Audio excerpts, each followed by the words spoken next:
Tengan saludos todos. Vamos a continuar con los videos de fisiología humana. En esta oportunidad tengo el gusto de presentar el tema de excitación y conducción rítmica del corazón. Es un tema complementario de la clase pasada acerca de lo que son los fenómenos de la bomba ventricular. Muy bien, vamos a empezar entonces. Primero, antes de comenzar con el tema propiamente dicho, recordemos como mención el Premio Nobel de Fisiología y Medicina del año 1956, sobre todo dados al investigador Werner Forssmann, es un investigador alemán del siglo XX, cuyos trabajos pioneros en lo que es el cateterismo cardíaco sentaron como base la angiocardiografía y también el estudio patológico del sistema circulatorio. Muy bien, un trabajo muy importante que el cual sentó la base de la fisiología cardiovascular que el día de hoy conocemos. Bien, en el Tratado de Guyton de Fisiología Médica hay un capítulo bastante interesante que es el de conducción y excitación rítmica del corazón, tema que vamos a tratar ahora. Este gráfico nos ilustra de manera bastante didáctica lo que es el tejido del sistema de conducción y el muscular cardíaco. Vamos a verlo así. En este lado tenemos el gráfico con sus partes y en este lado derecho tenemos las zonas de conducción, en una gráfica de milivoltios en relación al tiempo y cómo estos se van comparando. Vamos a verlo así. Primero, tenemos acá el músculo ventricular que estudiamos la vez pasada. Vamos a ver acá en este gráfico cómo es que hay. Esta es la línea que le corresponde y veamos cómo es que hay una fase de reposo plana en la cual se da posteriormente a ellos una despolarización. Sabemos que esto es por los canales rápidos de sodio, llega hasta un límite y hay una meseta, sobre todo por los canales de sodio calciolentos. Posterior a ella se reanuda la repolarización por los canales de potasio, de manera que los valores vuelven hacia la zona basal. Si esto lo comparamos con el nódulo sinoauricular, que es otro tejido especializado de conducción, vamos a ver que se comporta de manera diferente. Vamos a ver acá en la gráfica que en este caso parte de un valor menor que después veremos en cifras y que tiene una onda un poco más picuda y más corta en relación al tiempo. Y vamos a ver los fenómenos que están detrás de esto para poder explicar cómo es que se da la conducción rítmica del corazón.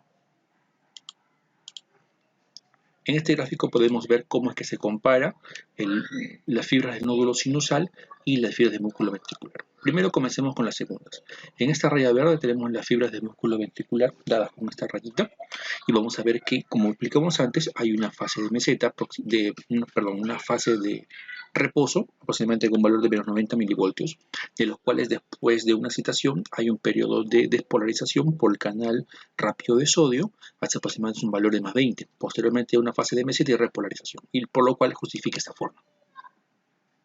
Si lo comparamos con la despolarización a nivel de la fibra del nódulo sinusal, vamos a ver primero que hay un potencial de reposo. Ese potencial de reposo aproximadamente hasta el valor de menos 50, menos 55, menos 60 milivoltios. Es un valor más positivo en relación a las fibras ventriculares y esto es justificado sobre todo porque en estas fibras hay una permeabilidad natural a los canales de sodio. Eso hace que tengan un valor menos negativo y esté cerca de este valor de menos 40. El valor de menos 40 es importante porque es el punto que indica la despolarización, de manera que las fibras del nódulo sinusal están cerca de la despolarización justificadas por estos canales. De manera que sea la despolarización, después hay una fase de meseta corta nada más por los canales de sodio y calcio lentos y posteriormente hay una fase de repolarización por los canales de potasio. De manera que regresan hasta cierto valor nada más, posiblemente de menos 50, menos 50, 65 milivoltios. Mucho más positivo que el valor de menos 90 de las fibras ventriculares. Este es un gráfico también del Guyton en el cual podemos ver la anatomía del sistema de conducción rítmica. Primero, vamos a ver que todo empieza con un tejido llamado nódulo sinusal, que es el primer marcapaso. Esto se encuentra en la cara posterolateral superior de la aurícula derecha. Tiene un tejido especializado de conducción que se diferencia del músculo ventricular, primero porque es un tejido, si bien está compuesto de fibras miocárdicas, son fibras especializadas en propagar una condición de un impulso eléctrico. Por eso es que tiene ciertas modificaciones internas, a su vez también un mayor número de comunicaciones adherentes entre células y un sistema de contracción parece que no se utiliza mucho, sino es más para conducir impulsos más que contracción.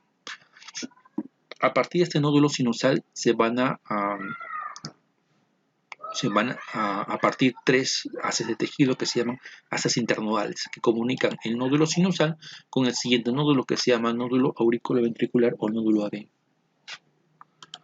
Esto es dado por los tres haces internodales. Después del nódulo auriculoventricular hay una banda llamada banda auriculoventricular que atraviesa el septum fibroso que separa las aurículas de los ventrículos. Y a su vez esa banda auriculoventricular se separa en dos ramas. Una rama izquierda del haz de His y una rama derecha del haz de His. Posteriormente se vuelven a subdividir para formar las fibras de Purkinje que se reparten en el espesor de los ventrículos. De manera que el impulso se origina en el nódulo sinusal, pasa a través de las internodales, nódulo auriculoventricular, banda auriculoventricular, las dos ramas derecha e izquierda y las fibras de Purkinje. Vamos a ver este gráfico para que se entienda mejor. Tenemos acá esta imagen del corazón que nos deja ver las cavidades, las 4 cavidades y a su vez el tejido de conducción.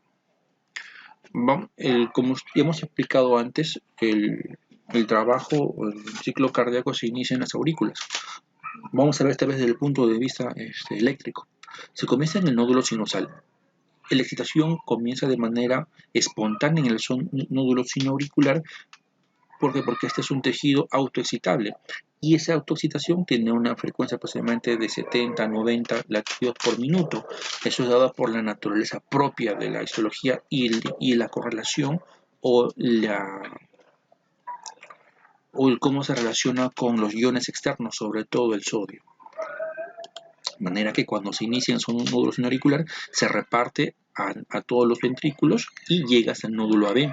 Esa es la fase de excitación auricular. Vamos a ver acá. De manera que después de haber dado el impulso inicial al nódulo sinusal, vamos a estudiar ahora lo que es el nódulo auriculoventricular y vamos a verlo acá con mucho más detalle. Esta es una imagen de esta parte del nódulo sinoauricular para estudiarlo con más detalle. Vemos aquí cómo llegan los tres haces internodales al nódulo sinoauricular. Este 0.03 segundos indica el tiempo que demora desde el nódulo sinusal hasta llegar al nódulo AB. Es un momento muy corto, 0.03 segundos, acuérdense. Y llega al nódulo AB. Al llegar al nódulo AB hay un primer retraso. Si vemos acá la cifra 0.12, indica que es el tiempo que se demora en llegar justamente hasta este nódulo propiamente dicho. Hay un retraso de 0.09 segundos. Este retraso es importante porque así da tiempo a que el impulso se quede en este camino y no pase y se pueden ver los fenómenos de contracción auricular y la sangre pueda ser impelida de forma eficiente de la aurícula al ventrículo. Después, desde el nódulo AB hay otras fibras que atraviesan el tejido fibroso atrioventricular que separa las aurículas de los ventrículos para llegar hacia la porción o hacia la banda del nódulo AB, que tiene una parte proximal y distal, esta es la parte distal, para que se reparte la rama derecha y la rama izquierda. Y vamos a ver acá la cifra de 0,16 segundos, es decir, desde la finalización de los haces internodales hasta la repartición o la bifurcación del impulso en las ramas derecha e izquierda ha pasado 0,16 segundos, de manera que solamente en este pequeño tramo hay un retraso de 0.13 segundos. Este retraso es muy importante para que el corazón pueda funcionar como bomba de manera más eficiente. ¿Y por qué se da esto? Esto se da por una serie de postulados. Primero, que las uniones o las uniones adherentes entre células a nivel de tejido de conducción es menos eficiente y eso provoca una mayor resistencia a la conducción. Bien. De manera que cuando el impulso llegó al nódulo AB, vamos a ver cómo es que se empieza a hacer la relajación auricular, pero en los ventrículos empieza la excitación y va a darse lo que es el fenómeno de excitación ventricular, para que la sangre pueda ser impelida de manera eficiente del ventrículo hacia los grandes vasos. Y finalmente vamos a ver acá, este es un gráfico resumido de todo lo que hemos visto. Atentos, por favor. Primero, vamos a ver que todo empieza en el nódulo sinoauricular. Se da el impulso y pasa a través de las 3 haces internodales para llegar hasta en 0,03 segundos hacia el nódulo AB. Recuerden que también el impulso no solamente llega al nódulo AB, sino también se reparte en el músculo auricular y hasta las zonas más distales de estas cavidades llega aproximadamente en 0,07 segundos. Y a través del tiempo que también demora en llegar a las demás cavidades de las zonas auriculares. Posteriormente a ello se da también el impulso llega hacia el nódulo AB. Recuerden, 0,16 segundos es el tiempo que demora desde el impulso del nódulo sinoauricular hasta las regiones distales de la banda auriculoventricular, para que después de manera mucho más rápida se reparte este impulso a través de la rama derecha e izquierda del haz de His para llegar hasta las piezas de Purkinje y pueda comunicarse el impulso hacia todo el ventrículo.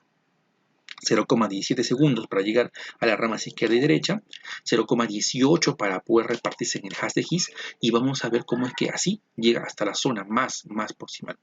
Otro dato, las fibras de Purkinje, si bien están repartidas en el espesor miocárdico, no es que esté exactamente en el centro, sino es que las zonas más distales están en contacto con el endocardio. El endocardio, recuerden por histología, es el revestimiento interno de los ventrículos. De manera que después que ha llegado el impulso nervioso a esta zona, hay otro retraso entre comillas, o tiene que haber un tiempo para que el impulso se comunique desde el endocardio hasta el epicardio, que es el revestimiento externo.